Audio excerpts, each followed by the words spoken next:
Boa tarde, eu me chamo Joel Oliveira, sou aluno do curso de Sistemas de Informação na disciplina Sistemas Operacionais.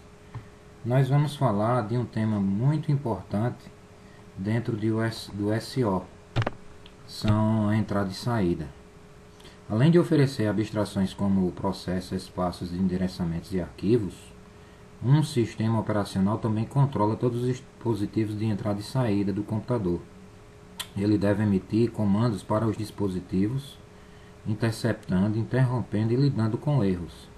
Também deve fornecer uma interface entre os dispositivos e o resto do sistema, que seja simples e fácil de usar. Na medida do possível, a interface deve ser a mesma para todos os dispositivos, independente do dispositivo. O código de entrada e saída representa uma fração significativa do sistema operacional. Dentro desse assunto de entrada e saída, nós temos algumas questões. A primeira delas seria o que são controladores de dispositivos e quais suas funções. Bom, esses controladores seriam componentes eletrônicos de hardware responsáveis por manipular diretamente os dispositivos de entrada e saída. O drive se comunica-se com os dispositivos por meio dos controladores, podendo ser uma placa independente conectada a um slot do computador implementada na mesma placa do processador. O controlador possui memória e registros próprios, que são utilizados na execução de instruções enviadas pelo drive. Em operações de leitura, armazena em seu buffer interno uma sequência de bits provenientes do drive até formar um bloco. Após verificar se no bloco existem erros por meio do checksum, é transferido para um buffer de entrada e saída na memória principal. A transferência do bloco para o buffer pode ser realizado pelo controlador DMA. Na questão seguinte, temos como funciona a entrada e saída mapeada na memória e o acesso direto à memória, que seria o DMA. Bom, como funciona essa entrada e saída mapeada na memória seria o seguinte: os controladores usam alguns registradores usados para se comunicar com a CPU. Por meio da escrita nesses registradores, o SO pode comandar o dispositivo para entregar ou aceitar dados, alternar em ligar, desligar ou ainda executar alguma outra tarefa. A partir da leitura desses registradores, o SO pode descobrir o estado do dispositivo, se ele está preparado para aceitar um novo comando ou etc. Além dos registradores, usualmente os dispositivos também possuem um buffer.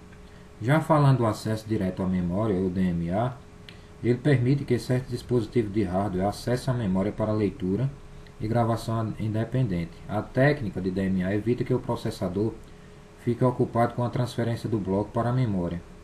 Pode fazer parte do controlador ser independente. Uma transferência por DMA copia um bloco de memória de um dispositivo para outro. A UCP inicia a transferência, mas não executa. Na questão seguinte, temos duas perguntas: o que faz os tratadores de interrupção e os drives de dispositivo? Bom, os tratadores de interrupção, eles fazem com que menos parte do SO saiba da interrupção, pois são fatos desagradáveis e devem ser evitados. Devem ser escondidos em partes do SO para que a menor parte possível deles saiba que elas existem. Então, para escondê-las, o drive que iniciou uma entrada e saída é bloqueado até que termine e a interrupção ocorra. Dentro dessas definições do que eles podem fazer, esses tratadores de interrupções, nós podemos tirar alguns pontos.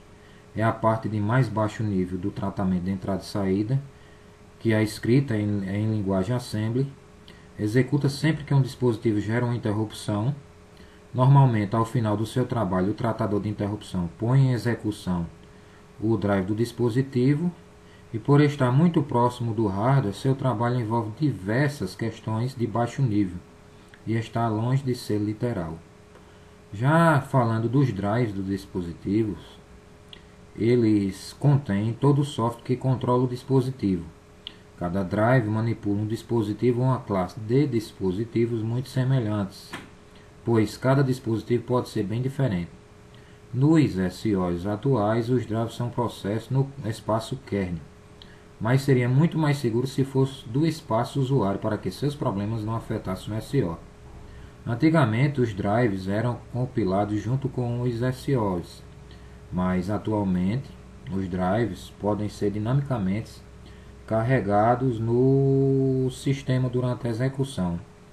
Nós podemos também tirar alguns pontos sobre os drives de dispositivos. É um código escrito em linguagem C que controla o funcionamento de um dispositivo ou um conjunto deles. O único drive pode controlar vários discos SATA, no entanto, uma placa de som e uma placa de rede serão certamente controlados por drive, como exemplo.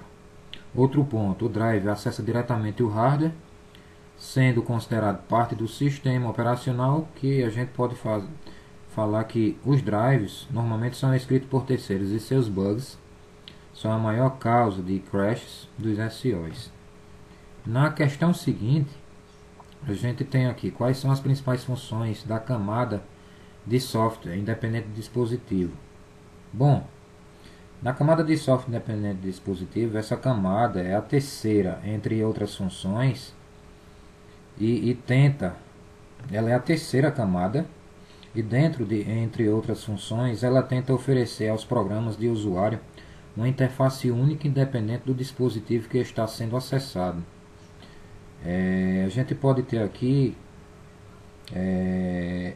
outras funções para essa camada que podemos incluir, como a disponibilização de buffers para leitura e escrita em dispositivos e disponibilização de relatórios de erros ocorridos nos dispositivos. Também a alocação e liberação de dispositivos dedicados, como a gente pode exemplificar, gravador de DVD, que só podem ser utilizados por um programa por vez.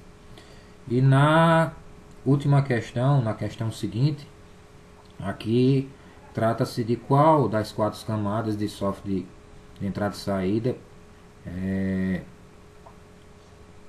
para cada uma das tarefas a seguir é realizada. Bom, mediante o que a gente aprendeu e o que a gente leu, nós concluímos que para calcular uma trilha, setor e cabeçote para uma leitura de disco, nós podemos ter aí o driver. Tarefa realizada pelo driver. Já na próxima, escrever comandos para os registradores dos dispositivos fica com a camada de tratadores de interrupção. No próximo, conferir se o usuário tem permissão de usar o dispositivo seria o software independente do dispositivo. E por último, converter inteiros binários em ASCII2 para impressão seria função ou tarefa do próprio hardware.